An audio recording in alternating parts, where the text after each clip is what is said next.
Just listen as I read to you Chapter 6 from A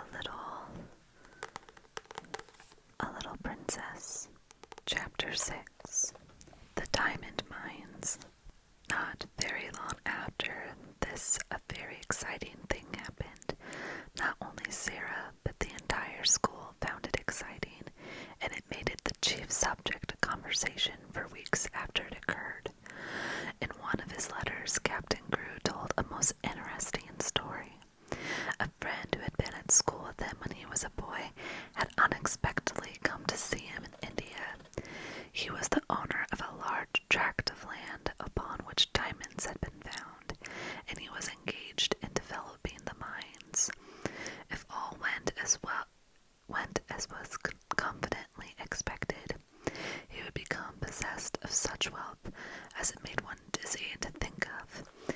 And because he was fond of the friend of his school days, he had given him an opportunity to share in this enormous fortune by becoming a partner in his scheme. This, at least, was what Sarah gathered from his letters.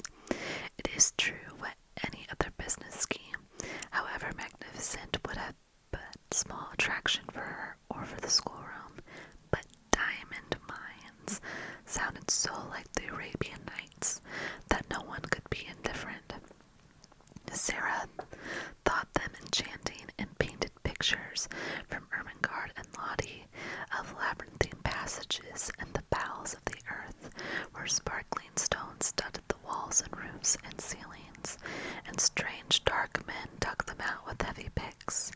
Ermengarde delighted in the story, and Lottie insisted on its being retold to her every evening. Lavinia was very spiteful about it and told Jessie that she didn't believe such things as diamond mines existed. My mamma has a diamond ring which cost 40 pounds, she said, and is not a big one either. If there are mines full of diamonds, people would be so rich it would be ridiculous. Perhaps Sarah will be so rich that she'll be ridiculous, giggled Jessie. She's ridiculous without being rich, Lavinia sniffed. I believe you hate her, said Jessie. No, I don't, snapped Lavinia, but I don't believe in mines full of diamonds. Well, people have to get them from somewhere, said Jessie. Lavinia, with a new giggle, what do you think Gertrude says? I don't know, I'm sure, and I don't care if it's something more about that everlasting Sarah. Well, it is. One of her pretends is that she is a princess. She plays it all the time, even in school. She says it makes her learn her lessons better. She wants Ermengarde to be one too, but Ermengarde says she's too fat. She is too fat, said Lavinia, and Sarah is too thin. Naturally, Jessie giggled again. She says it has nothing to do with what you look like or what you have. It has only to do with what you think of and what you do. I suppose she thinks she could be a princess if she was a beggar, said Lavinia. Let us begin to call her your Royal Highness. Lessons for the day were over, and they were sitting before the schoolroom fire, enjoying the time they liked best. It was the time when Miss Minchin and Miss Amelia were taking their tea in the sitting room, sacred to themselves. At this hour, a great deal of talking was done, and a great many secrets changed hands, particularly if the younger pupils behaved themselves well and did not squabble or run about noisily, which it must be confessed they usually did. When they made an uproar, the older girls usually interfered with scolding and shakes. They were expected to keep order, and there was danger that if they did not, Miss Minchin and Miss Amelia would appear and put an end to festivities. Even as Lavinia spoke, the door opened, and Sarah entered with Lottie, whose habit was to trot everywhere after her like a little dog. There she is with that horrid child, exclaimed Lavinia in a whisper. If she's so fond of her, why doesn't she keep her in her own room? She'll begin howling about something in 5 minutes. It happened that Lottie had been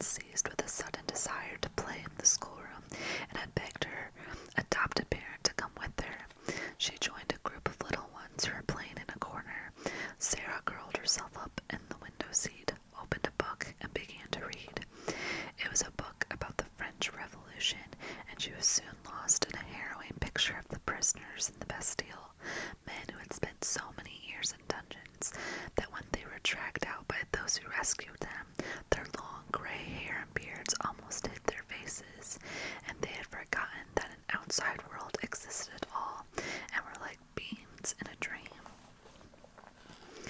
She was so far away from the schoolroom that it was not agreeable to be dragged back suddenly by a howl from Lottie. Never did she find anything so difficult as to keep herself from losing her temper when she was suddenly disturbed while absorbed in a book. People who are fond of books know the feeling of irritation which sweeps over them at such a moment. The temptation to be unreasonable and snappish is one not easy to manage. It makes me feel as if someone had hit me, Sarah had told Ermengarde once in confidence. And if I want to hit back, I have to remember things quickly to keep from saying something ill-tempered. She had to remember things quickly when she laid her book on the window seat and jumped down from her comfortable corner. Lottie had been sliding across the schoolroom floor, and having first irritated Lavinia and Jessie by making a noise, had ended up falling down and hurting her fat knee. She was screaming and dancing up and down in the midst of a group of friends and enemies who were alternately coaxing and scolding her. "Stop this minute, you crybaby! Stop this minute!" Lavinia commanded. "I'm not a crybaby, I'm not," wailed Lottie. Sarah, Sarah.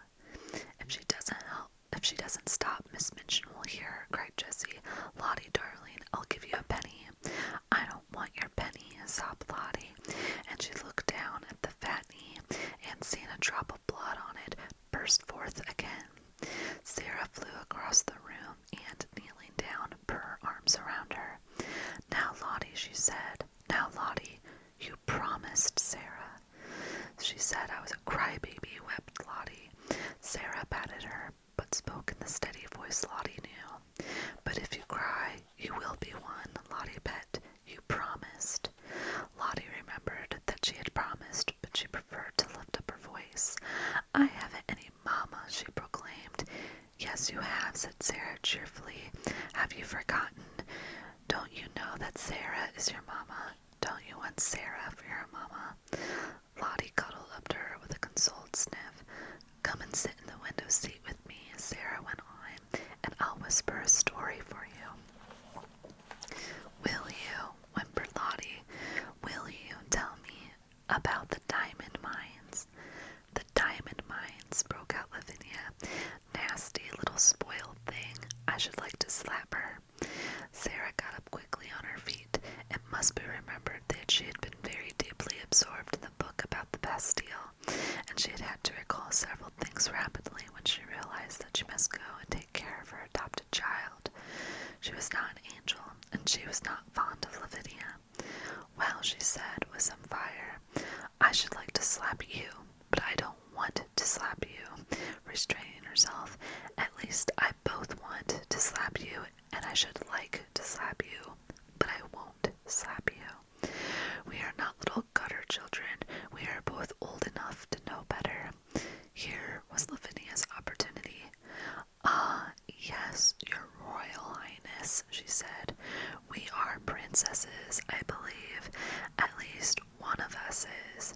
The school ought to be very fashionable now. Miss Minchin has a princess for a pupil." Sarah started toward her. She looked as if she were going to box her ears. Perhaps she was. Her trick of pretending things was the joy of her life. She never spoke of it to girls she was not fond of. Her new pretend about being a princess was very near to her heart, and she was shy and sensitive about it. She had meant it to be rather secret, and here was Lavinia deriding it before nearly all the school. She felt the blood rush up into her face and tingle in her ears. She only just saved herself. If you were a princess, you did not fly into rages. Her hand dropped, and she stood quite still a moment. When she spoke it was in a quiet, steady voice. She held her head up, and everybody listened to her. "It's true," she said. "Sometimes I do pretend I am a princess. I pretend I am a princess so that I can try and behave like one." Lavinia could not think of exactly the right thing to say.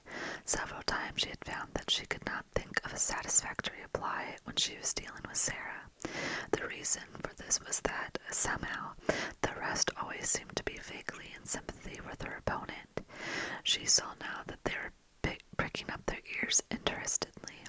The truth was, they liked princesses, and they all hoped they might hear something more definite about this one, and drew near Sarah accordingly. Lavinia could only invent one remark, and it fell rather flat. "Dear me," she said, "I hope when you ascend the throne you won't forget us." "I won't," said Sarah, and she did not utter another word, but stood quite still and stared at her steadily as she saw her take Jessie's arm and turn away. After this, the girls who were jealous of her used to speak of her as Princess Sarah whenever they wished to be particularly disdainful, and those who were fond of her gave her the name among themselves as a term of affection. No one called her Princess instead of Sarah, for her adorers were much pleased with the picturesqueness and grandeur of the title, and Miss Minchin, hearing of it, mentioned it more than once to visiting parents, feeling that it rather suggested a sort of royal boarding school. To Becky it seemed the most appropriate thing in the world. The acquaintance begun on the foggy afternoon when she jumped up terrified from her sleep in the comfortable chair, had ripened and grown, though it must be confessed that Miss Minchin and Miss Amelia knew very little about it. They are aware that Sarah was kind to the scullery maid, but they knew nothing of the certain delightful moments snatched perilously when, the upstairs room being set in order with lightning rapidity, Sarah's sitting room was reached, and the heavy coal box set down with a sigh of joy. At such times stories were told by installments, things of a satisfying nature with either produced and eaten or hastily tucked into pockets, to be disposed of at night, when Becky went upstairs to her attic bed. "But I has to eat 'em careful, miss," she said once, "'cause if I leave crumbs, the rats come out to get 'em." "Rats!" exclaimed Sarah in horror. "Are there rats there?" "Lots of 'em, miss," Becky answered in quite a matter-of-fact manner. "They're mostly is rats, mice, and attics. You get used to the noise they make scuttling about. I've got so I don't mind 'em so long as they don't run over my pillar." "Ugh," said Sarah. "You get used to anything after a bit," said Becky. "You have to, miss. If you're born a scullery maid, I'd rather have rats than cockroaches." "So would I," said Sarah. "I suppose you might make friends with a rat in time, but I don't believe I should like to make friends with a cockroach." Sometimes Becky did not dare to spend more than a few minutes in the bright, warm room, and when this was the case, perhaps only a few words could be exchanged, and a small purchase slipped into the old-fashioned pocket Becky carried under her dress skirt, tied around her waist with a band of tape. The search for and discovery of satisfying things to eat which could be packed into small compass, added a new interest to Sarah's existence. When she drove or walked out, she used to look into shop windows eagerly. The first time it occurred to her to bring home 2 or 3 little meat pies, she felt that she had hit upon a discovery. When she exhibited them, Becky's eyes quite sparkled. "Oh, miss," she murmured, "them will be nice and fillin'. It's filliness that's best. Sponge cake's a evenly thing, but it melts away like, if you understand, miss. They'll just stay in your stomach." "Well," hesitated Sarah, "I don't think it would be good if they stayed always, but I do believe they will be satisfying."